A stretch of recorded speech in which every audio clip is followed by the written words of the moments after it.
I am Ferdinand Marcos, and I am the President of the Republic of the Philippines.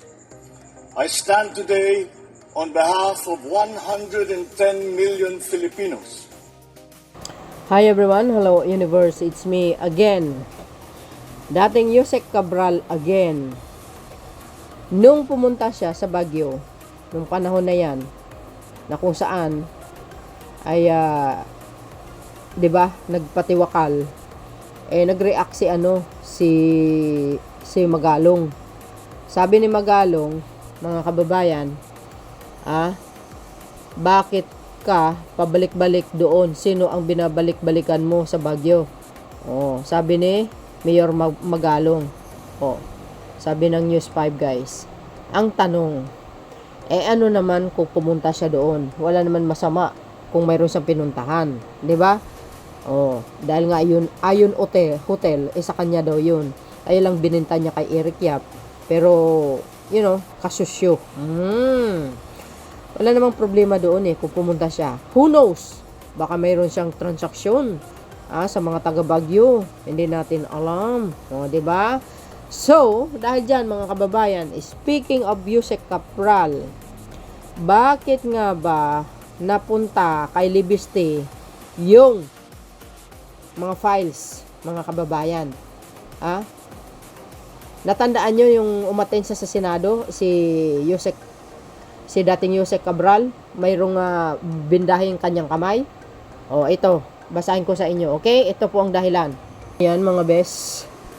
Yun, yung nagtitestify siya sa Blue Ribbon Committee. Ayang kamay niya may sugat. Bakit? Ito. Ang sinabi kasi, bakit napunta sa kanya ang mga files, ni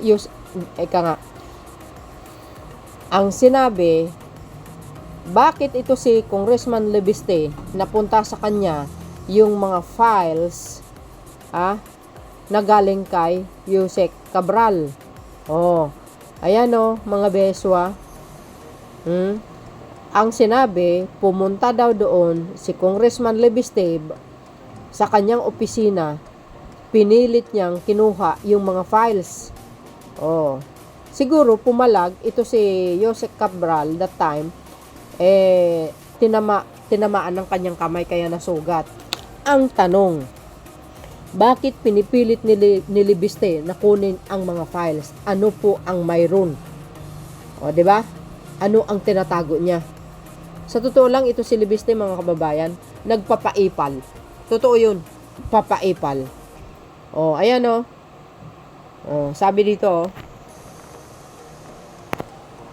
Congressman Libiste, sinugatan ng kamay ni Cabral para kunin ang papilis. 3 months ago, ibinalugar ang isa sa mga nakakakita kay Congressman Libiste na persahang kinuha ang papel ni ex-DPWH Yusek Cabral. Di kayo naloka? Gunggong, anong dahilan? Bakit? Ano ba ang tinatago ni Congressman Libiste? Bakit pinipilit niyang kinuha? Bakit kanyo mga kababayan? Ito, may resibo tayo. Ayan mismo. DPWH. Ayan basahin po natin.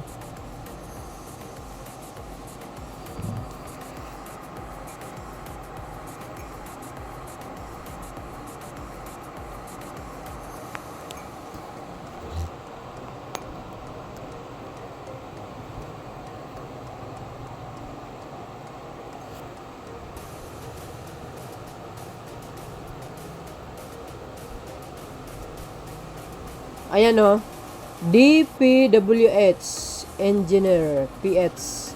Ayan mga best, 3 months ago na yan yung post. Ito Congressman Leonardo Libiste forcefully took papers from Yusek Cabral's office. Totoo po ito. Nangyari mismo sa opisina ni Yusek Cabral gabi bago ang hearing. You see guys? So ibig sabihin malalim talaga ang kaalaman ni dating Yusek Cabral. At maraming congressman ang alam niya na mayroong mga mga kickback for sure. Isa na si Pulong Duterte doon. Ayon sa kwento, pumasok si Congressman Leandro Libiste at agresibong inagaw ang mga papilis mula sa kamay ni Yusek Cabral. Dahil sa biglaan at marahas na pagkuha, nahiwa pa raw ng papel ang daliri ni Yusek Cabral. Kaya may bindahe yung kamay niya, guys. Kaya noong sumunod na araw sa hearing, mapapansin ninyo nakabinda ang kanyang daliri. Hindi dahil sa simpleng aksidente, kundi dahil mismo sa insidente sa loob ng kanyang sariling opisina. Agoy. Ayan o, nakakagulat at nakakaalarma na ganito ang ugali ng isang halal na opisyal pumasok sa opisina ng isang undersecretary at pilit inaagaw ang dokumento to the point na nasaktan ang opisyal. Oh, see guys. Oh, ayan o, logo ng DPWH yan. Ano po ang kapalagay nyo dito? So, kung nakikita nyo dito, yan, may bindahe yung kamay ni dating Yusek Cabral. Oh, I'm ghost. Yan ang sinasabi natin eh. Anong dahilan? Ay, nako. Siyempre, naalarma sila. Dahil alam po nila. Alam po natin. May mga taong sangkot eh. Isa na yung mga Duterte. This was around September. Sumugod daw si Libiste sa room ni Cabral ayon sa nakita doon sa office hall.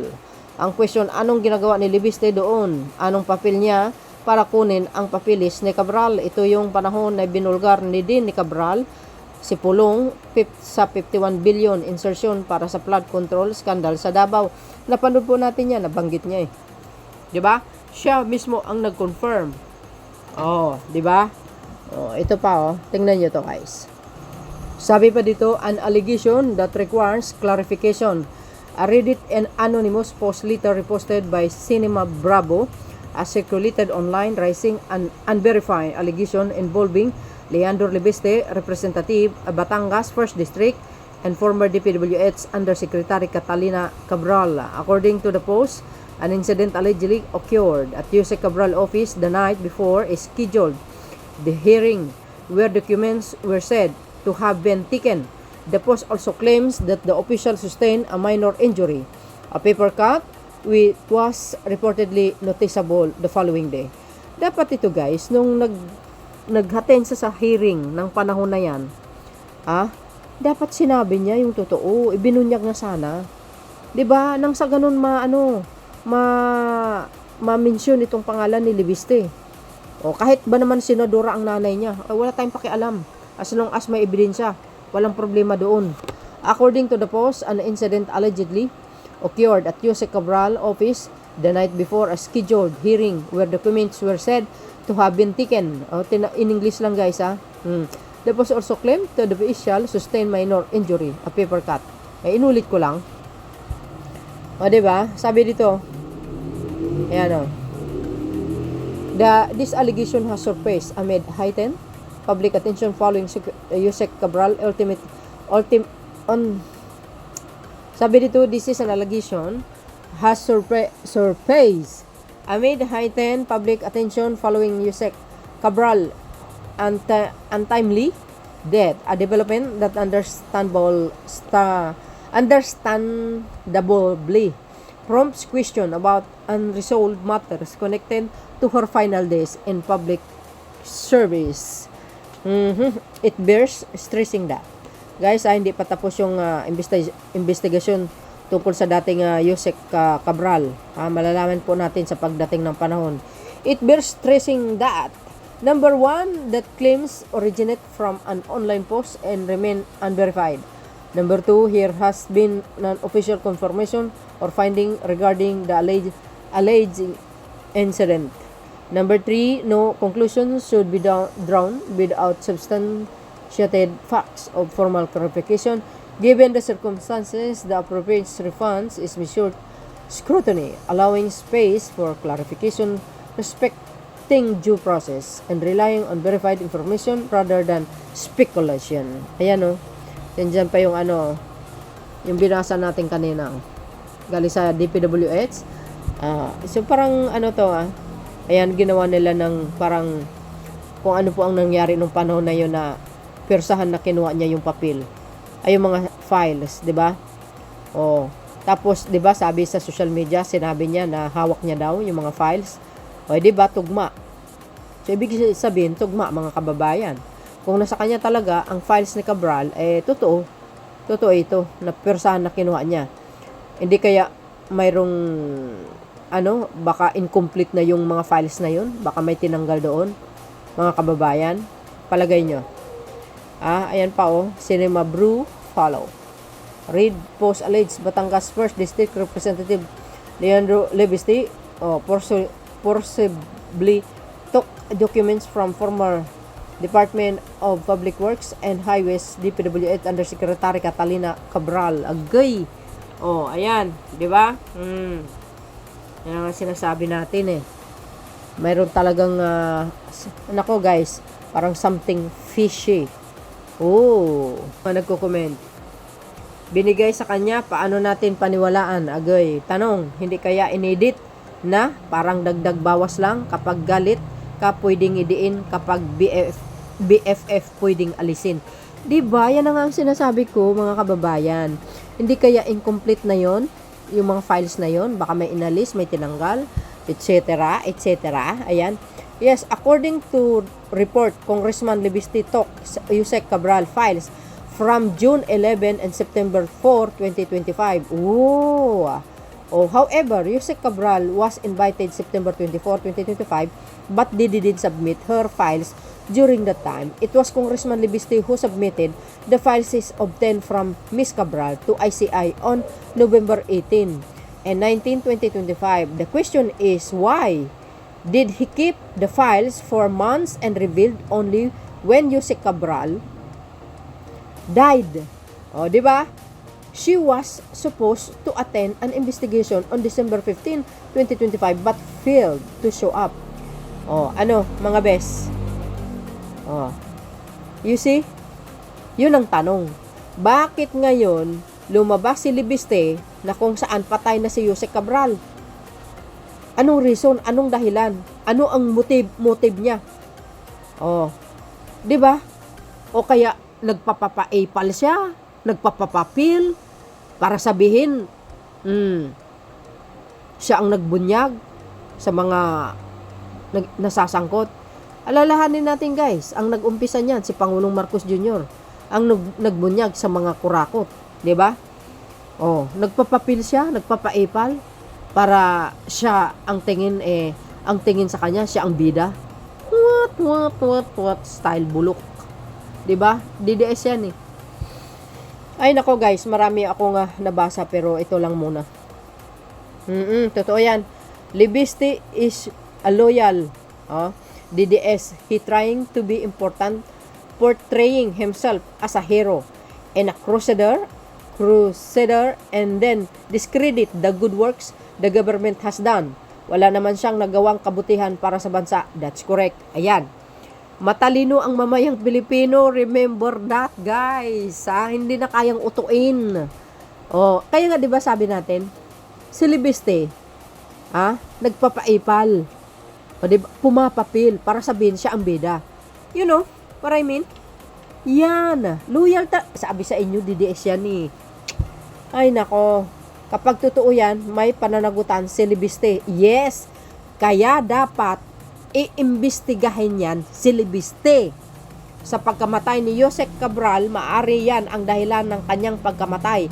At kung anumang dokumento ang mga kinuha ni Lebiste, kailan maibigay sa kinauukulan batas para magamit sa investigasyon sa mga anomalyang kinasasangkutan at hindi sa pamumulitika lamang, at kailangan mapanagot din si Lebiste kung mayroon siyang nilabag na batas. Palagay ko, hindi ako abogado pero parang mayroon 'Di ba? Tama 'yun, guys. Bakit kaya? Ano ang motibo ni Lebiste? Bakit kinuha niya at bakit ano ang dahilan na kinuha na yung dokumento na yan, yung files na yan, pinirsan niyang kinuha kay dating Yusek Cabral, bakit hindi niya inilabas sa publiko nung time na buhay pa si dating Yusek Cabral? Kung kailan namatay, ngayon inilabas niya, gunggong. 'Di ba? Wow, pabeda ka. Pabeda ka talaga. Tama yung sinabi ni Yusek Castro, guys. Pabeda. 'Di ba? Remember, mga kababayan, si PBBM ang nag-umpisa nito. Hindi po ang ibang tao. Remember that, 101%. Only the president ang nagbunyag nito. Kaya i-credit sa kanya kung bakit itong mga kawatan na ito nabubunyag. Dahil yan kay Pangulong Marcos Jr. To God be all the glory. Ito guys yung sinabi ni Jose Castro. Ayan o yung sinabi ni Jose Castro guys. Kayo na ang nagiging bida bip. Ayan ang sabi niya. Kayo na ang nagiging bida. Pabida kayo na ang magaling samantalang ang Pangulo ang nagsimula nito. Woo! Tama. Sabi po ng Abante guys. Oh, 'di ba? Ay, nako. Kaya yan po ang lumalabas. Tama po yung mga nagko-comment. Oh, 'di ba? Yan ang lumabas ngayon. Oh, papasikat talaga si Libiste, no? Ang akala niya uto-uto ang tao, hindi marunong magbasa sa kilos niya. 'Yun ang malaking katanungan. Kailangan imbestigahan po 'yan ng ICI. Bakit po napunta sa kanya? Oh, pinirsa niyang kinuha. Kaya pala. Ito naman si Yusek Cabral, dapat sinabi niya. 'Di ba? Baka, alam niyo mga bes, sa totoo lang, sa akin nakaisipan ko lamang, hindi kaya yun ang dahilan kung bakit nagpakamatay siya? 'Di ba? Tungkol dyan? Who knows? Hindi natin alam, baka totoo. Ano po guys, ang komento nyo tungkol dito? Kayo na pong bahalang magkomento guys. Dagdagan nyo yung sinabi ko. See you again on my next upload. Bye bye bye and babus. God bless Philippines. Ipal pa more. There's more. Ayan.